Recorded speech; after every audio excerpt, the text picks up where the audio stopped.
आज हम लोग चैप्टर 1 का तीसरा दिन, जिसमें हम लोग आज सवाल नंबर 2, 3 और 4 को कंप्लीट करेंगे।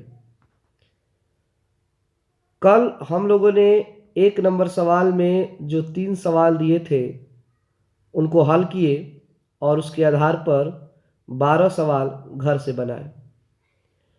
आज हम लोग क्वेश्चन नंबर 2, 3 और 4 पढ़ने के बाद इसी के आधार पर 15 क्वेश्चन घर से बनाकर लाएंगे।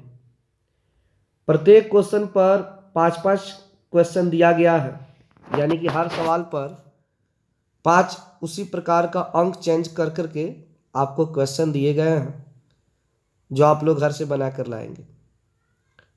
तो चलिए हम लोग शुरू करते हैं सवाल नंबर 2। तो किताब में देखेंगे कि क्वेश्चन है कि कोई भी धनात्मक विषम पूर्णांक, यानी कि दर्शाइए कि कोई भी धनात्मक विषम पूर्णांक 6q+1 या 6q+3 या 6q+5 के रूप का होता है, जहां q कोई पूर्णांक है। मतलब कि ये जो सवाल है ये कह रहा है कि आपको दर्शाना है। दर्शाना का अर्थ होता है दिखाना है कि कोई धनात्मक विषम पूर्णांक। सबसे पहला चीज कि धनात्मक का अर्थ होता है वे अंक जिसमें माइनस न लगे हो, प्लस लगा हो। क्या लगा हो? प्लस लगा हो। और विषम पूर्णांक होना चाहिए। विषम का अर्थ होता है जिसमें 2 से पूरा पूरा भाग न लगे। आप लोगों को लिखवाया भी गया है पहले दिन के क्लास में कि विषम संख्या और सम संख्या क्या होता है। तो धनात्मक का अर्थ समझ गए, विषम का अर्थ समझ गए। पूर्णांक, पूर्णांक के बारे में भी लिखाया गया है जिसमें प्लस माइनस कुछ भी हो सकता है, लेकिन इसमें आपको केवल प्लस वाला लेना है क्योंकि कह रहा है कि धनात्मक लेना है। और आपको दिखाना है कि 6q+1 या 6q+3 या 6q+5 के रूप का होता है, जहां q कोई पूर्णांक है। मतलब q कोई भी पूर्णांक हो सकता है। इस टाइप के सवाल को बनाने के लिए सबसे पहले हम लिखते हैं माना। माना लिखने के बाद कॉमा और वहां से पैराग्राफ छोड़ देते हैं। कोई धनात्मक विषम पूर्णांक बराबर a। कोई धनात्मक विषम पूर्णांक बराबर a। अपने मन से a माना गया। अब आप b भी मान सकते हो, c भी मान सकते हो, d भी मान सकते हो, लेकिन यूक्लिड साहब ने a माना था। तो जब हम उन्हीं का चैप्टर पढ़ रहे हैं तो हम भी जो उन्होंने माना था उसी को लेकर चलेंगे। तो कोई धनात्मक विषम पूर्णांक बराबर हमने a मान लिया और b का मान हमने 6। ये माना नहीं है, b का मान जो है वो माने नहीं है, 6 वो दिया हुआ है। अब देखिए कहां पर 6q+1 सब में आप देखिए 6 6 6 तीनों में मतलब दिया है। और वो आप लोग पढ़ चुके हैं ना कि a बराबर b×q+r होता है। यूक्लिड का सूत्र क्या था जी? भाज्य बराबर भाजक गुणे भागफल प्लस शेषफल। तो भाज्य को a बराबर b×q+r। तो जो q से गुणा में रहता है तो वो क्या होता है? वो भाजक होता है, यानी कि b का मान होता है। तो अब पहले वाले में 6q+1 है तो उसमें देखिए 6 जो है क्या है? b के स्थान पर है। 2 नंबर पे जो 6q+3 उसमें 6 क्या है? b के स्थान पर है। यानी तीनों में जो 6 है वो b के स्थान पर है। तो वहां पर हम b बराबर 6 लेंगे। मान लीजिए वहां पे 3 होता तो 3 लेते, 2 होता तो 2 लेते, 8 होता तो 8 लेते। मतलब जो भी संख्या होता है ना हम उसे b लेते। समझ गए b किसको मानना है? फिर कॉमा दे देंगे कुछ स्पेस देकर, मतलब कुछ जगह देकर। q का मान q ही है। q का मान आप तीनों में देखिए क्या है? q है, वो ही लेंगे आप। q का मान कभी नहीं बदलता, चाहे कुछ भी हो या ना हो, q आप q ही लेंगे। और बदला है तो क्या, आर का मान प्लस में 1 है, प्लस में 3 है और प्लस में 5 है। तो आर का मान है 1, 3 और 5।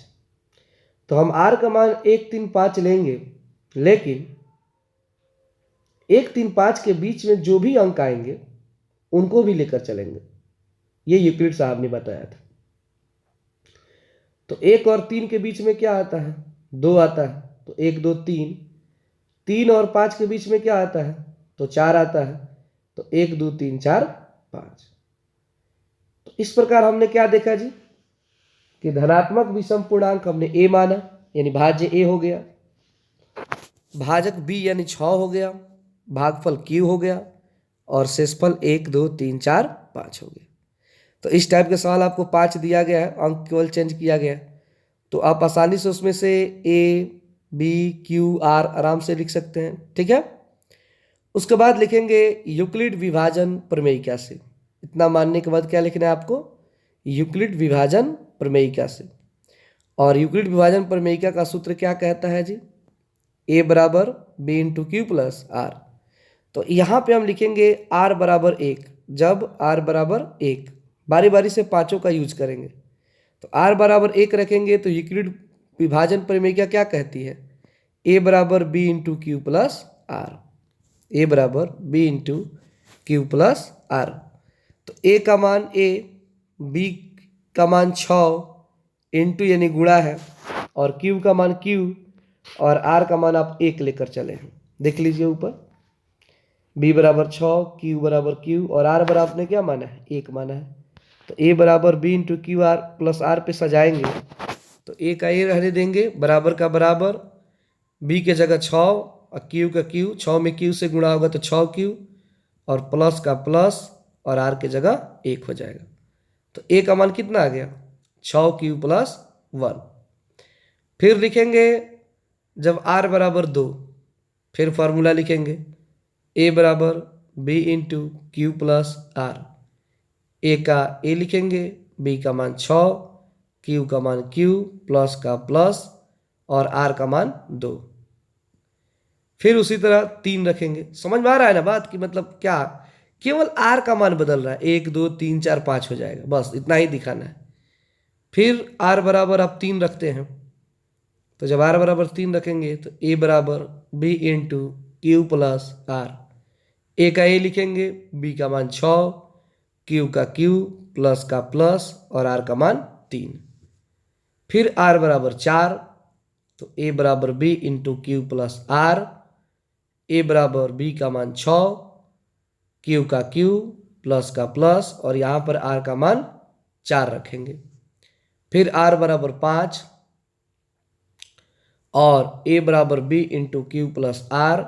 ए का ए बराबर का बराबर, बी का मान 6, क्यू का मान क्यू, प्लस आर का मान 5। तो आप ऊपर से नीचे तक क्या देख रहे हो, कि आप देख लीजिए कि आपको लाना था 6 क्यू प्लस 1, तो आ गया 6 क्यू प्लस 1।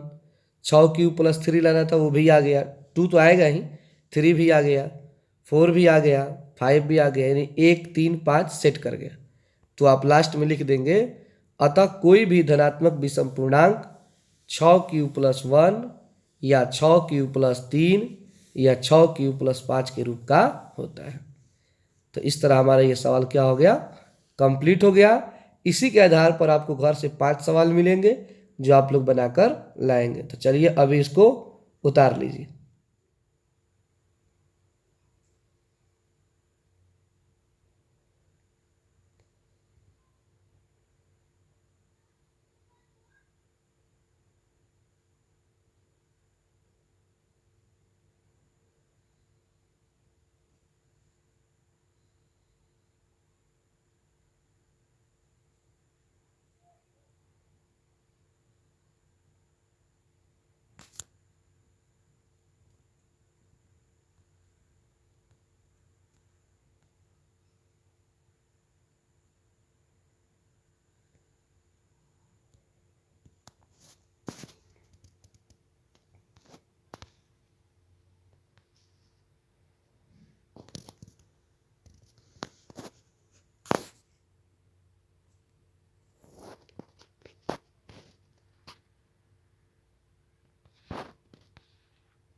सवाल नंबर हम 3 देखेंगे।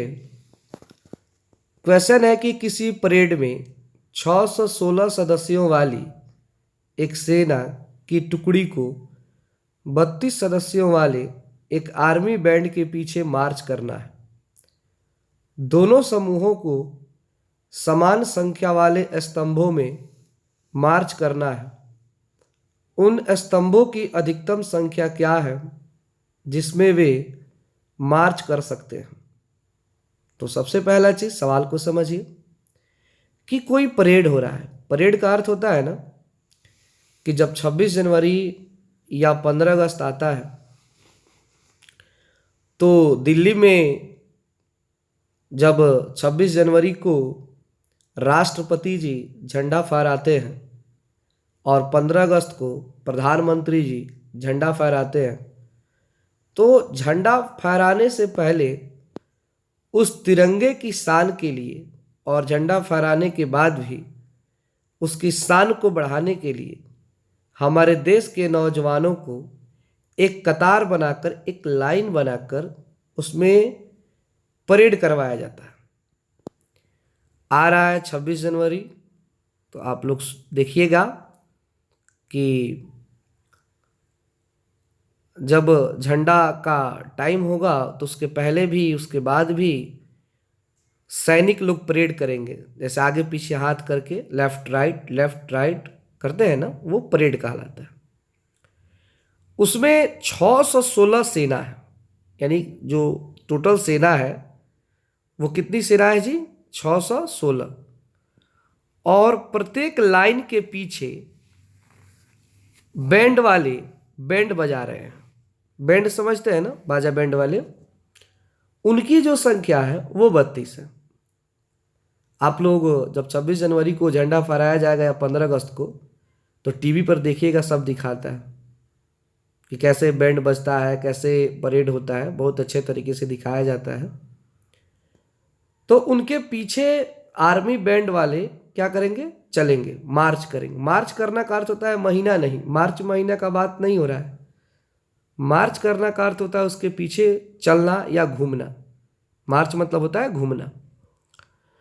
अब ये पता नहीं है कि 616 जो सेना है वो कितने लाइन में खड़ी है, और ये 32 बैंड वाले हैं वो कितने लाइन में खड़े हैं। लेकिन इतना पता है कि प्रत्येक लाइन में सेनाओं की संख्या बराबर है और प्रत्येक लाइन में बैंड पार्टी वालों की संख्या अपने आप में भी क्या है? बराबर है। अब आपको पता करना है कि वो कितने लाइन होंगे जिसमें सेना परेड कर रही है। स्तंभों की संख्या का अर्थ हुआ कि वो लाइनों की संख्या कितनी होगी। तो समझ में आ गया होगा सवाल ये क्या कह रहा है। इसमें आप देखिए 616 में और 32 में बड़ा कौन है? तो 616 है। और छोटा कौन है? तो 32 है। 616 को ए मानेंगे और 32 को बी मानेंगे और इसका HCF निकाल देंगे, जो हम लोगों ने कल के क्लास में पढ़ा था। आसानी से आप उसे हल कर सकते हो, अपने आप भी हल आप लोग कर सकते हैं इसका। जो HCF आएगा तो स्तंभों की संख्या उतनी ही होगी, मतलब लाइनों की संख्या। खैर चलिए देख लीजिए इसको। सबसे पहले हम लिखेंगे परेड में भाग लेने वाले सेनाओं की कुल संख्या बराबर 616। परेड में भाग लेने वाले बैंड वालों की संख्या बराबर 32। माना ए बराबर 616, बी बराबर 32। यूक्लिड विभाजन प्रमेयिका से, तो यूक्लिड का सूत्र क्या होता है? ए बराबर B into Q plus R. A का मान 616, बी का मान 32, और कल की तरह हम 32 से 616 में भाग देंगे। तो जब भाग देंगे तो आप लोग जब भाग देकर चेक कर लीजिएगा, 616 में जब 32 से भाग देंगे तो 19 मर्त में कटेगा। कितने मर्त में? 19 मर्त में कटेगा। तो Q का मान 19, लेकिन शेषफल 8 बचेगा, तो R की जगह 8 लिख देंगे। फिर से कल की तरह B जो है उसको A मानना है, यानी 32 को A मानना है, और R के जो नीचे है उसे B मानना है। तो फिर हम क्या करेंगे? माना A बराबर 32, B बराबर 8। यूक्लिड विभाजन प्रमेयिका से ए बराबर B into Q plus R. A के जगह 32, बी के जगह 8, और 8 से जब 32 में भाग देंगे तो 8 चौका 32, तो क्यू का मान 4, और 32 पूरा पूरा कट गया तो शेषफल 0 आ गया, तो आर का मान 0। तो इसलिए एच सी बराबर कितना आ गया जी, 8 आ जाएगा, क्योंकि बी के नीचे देख लीजिए रेड कलर वाला नीचे क्या है, 8 है। अतः स्तंभों की कुल संख्या बराबर 8। तो उन सेनाओं की और बैंड पार्टी वालों की जो लाइन बनी है, कई लाइन बनी है, तो वो बनी है 8। तो इस प्रकार के सवाल को आप ऐसे हल कर सकते हैं। इस पर भी 5 सवाल दिए गए हैं। चलिए इसको उतार लीजिए।